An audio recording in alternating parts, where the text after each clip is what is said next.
The initial stages of our invasion went as planned, with the armies of humanity quickly falling victim to our lightning offensive. But pockets of resistance remained, holdouts too stubborn to accept the inevitable, or perhaps hoping for divine intervention. We needed to remove this hope, to show the scattered remnants of humanity that their struggle was futile. This is when we deployed our elite divisions.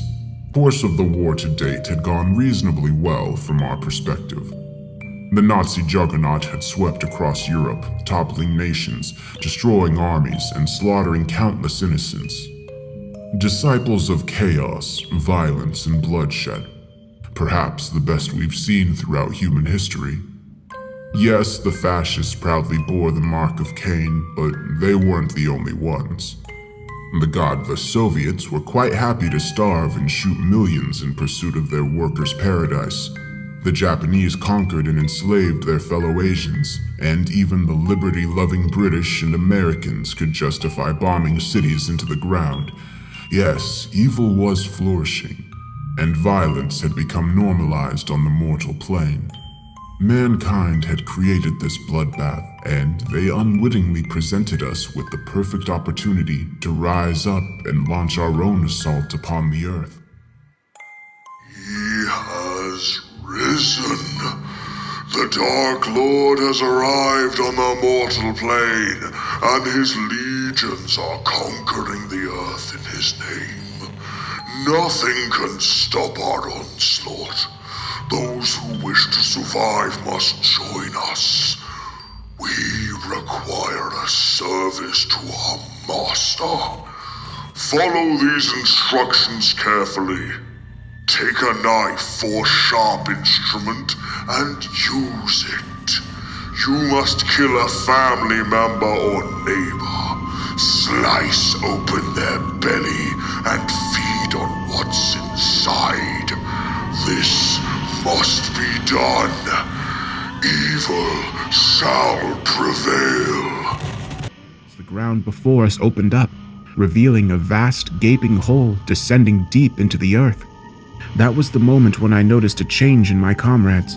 Brave men who'd fought tooth and nail against the fascists suddenly broke down sobbing, praying to a god we were told didn't exist. The doctrines of Marx, Lenin, and Stalin could not explain this event. Socialism has no answers for the evils we are witnessing. The fire came first, each the size of an automobile and burning with fiery intensity as bright as the sun. There must have been thousands of these fireballs, all rising into the dark sky above. Some fell on our positions, causing huge explosions which destroyed vehicles and men, resulting in utter carnage. We saw how these fiery orbs also hit the fascist lines, dispensing any last doubt that this could be a new weapon deployed by the Germans. Soon the entire city was ablaze, but many more orbs ascended from the depths, heading beyond city's borders and flying north, south, west, and east.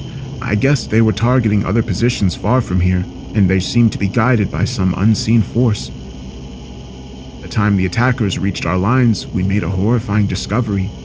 The enemy soldiers had once been people like us, but they were no longer human. The best way I can describe them as is undead, zombie-like legions whose rotting corpses have been brought back to life, their bodies controlled by some kind of evil presence. We saw how some still wore the tattered uniforms of our army and that of our Nazi enemies. The dead are literally waging war against us. We focused on the lecturer's words as he continued the class, and I tried to comprehend what I just read.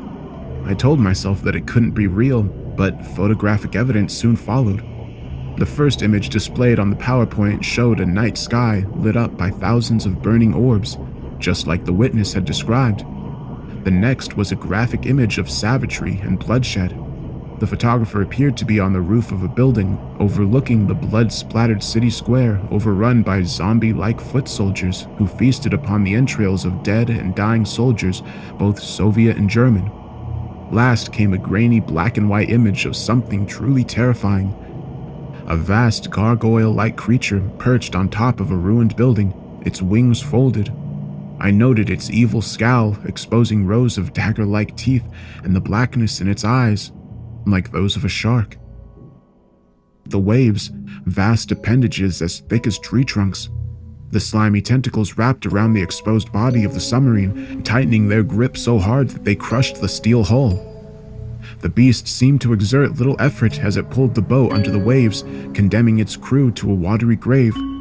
Never in all my years on the sea had I ever witnessed something so horrific, nor had I ever imagined such a creature could exist anywhere in our world. Our crew nearly descended into a blind panic after witnessing the devastating attack. There was a brief debate amongst the officers as to whether we should open fire on the beast or flee from the scene. We chose the latter. I doubt our guns could have inflicted much damage on a monster of such immense size. We sailed north at top knots, but didn't make it far. The beast covered the distance in a remarkably short time, and we were horrified to see its huge tentacles ascending, each with multiple suckers the size of a man's head. The monster wrapped itself around our ship's hull, slowly pulling our boat down below the surface. At this point, discipline completely broke down as men cried and screamed and did whatever they could to escape the sinking ship. I was thrown overboard in the scramble, falling into the boiling water below, screaming as my skin was badly burnt. As my frail body sank below the surface, I saw the beast's huge, gaping maw, a beak-like mouth big enough to swallow our ship whole. When I stared into its open jaws, I saw a dark abyss, a blackness I feared could swallow up the entire world. I didn't want to fall into those jaws, so I fought with all my strength, kicking my way back to the surface. There, I found only chaos and anarchy. As our boat was pulled under, the few survivors swam for their lives. I don't know how I made it out, but somehow I grabbed hold of a piece of floating debris and escaped the deadly whirlpool, floating across the open water until I reached a coral reef a few miles to the south. I lay there half dead for 2 days before a US plane spotted me and I was rescued. I was the only survivor from the Strong's crew. They told me how lucky I was, but I'm not sure that's true, given the hell I came back to. I later learned that the Leviathan, which sank our ship, was only one of many spread across the Pacific, Atlantic, and Indian Oceans, attacking Allied, Axis, and neutral ships alike and covering huge distances within a short space of time. It wasn't long before these monsters shut down virtually all shipping routes across the high seas, making the transportation of food, weapons, and people. Accommodation originally built for the Führer and his staff. I can hear the wails of the harpies and roars of the demons even through the concrete walls. The beasts are tearing at the steel doors, and it won't be long until they break through. We will fight to the last man and the last bullet. Surrender is not an option. I have had time to think during these hours, to consider what has brought us to this terrible conclusion. Why did the legions of hell so suddenly emerge onto our mortal plane, and why has God abandoned us in our hour of need? I can only conclude that we brought this evil upon ourselves. The horrors we inflicted upon each other during the human war, the carnage and wanton slaughter. We paved the way for Satan's invasion. There was no one else to blame. I can hear them coming for us, tearing down the corridors. This is the end of everything. As the lecturer shot a sadistic smile and presented his final slide.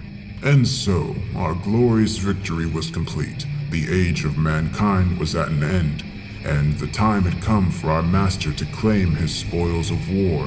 A horned beast with burning eyes and a wicked, hateful scowl, more terrifying than anything I'd seen up to this point. I swore the beast was staring directly at me as the recording continued. I wanted so badly to look away, but was unable to do so, as those hideous eyes held me in a bewitching trance. The film ended as suddenly as it had begun, releasing me from its spell, but my relief was short-lived. To my fresh horror, I realized that everyone in the lecture hall was staring directly at me. The professor's eyes were filled with rage, while the students appeared like wild animals, suddenly transformed into an unholy horde. Now I made it through the violent scrum and out the door. I expected fresh air, but was instead confronted by a stifling heat and a foul stench like rotting flesh. When I looked up into the sky, my heart almost dropped. It played out exactly like in the film, the storm clouds parting to reveal his hideous face staring down upon me, his fiery eyes holding me in a paralyzed trance as he opened his maw to reveal rows of shark-like teeth. The beast cackled, his foul laughter nearly deafening me as he reached out with a huge claw, ready to scoop me up and devour my flesh. I screamed out in absolute terror, losing my footing and falling backwards, hitting my head hard across the concrete. I felt a shooting pain inside my skull, and then everything went black. I awoke to concerned faces and a girl frantically calling for an ambulance. They said I'd fallen while running to class, splitting my head open and temporarily losing consciousness. When I looked at my notepad, I discovered the full transcripts I'd written out, confirming the horrific accounts I'd been exposed to. Recently, I read an account of a history buff who visited a demonic museum, and the old traumas came flooding back. In our universe, the devil is still out there in our hell, patiently waiting. There's no going back.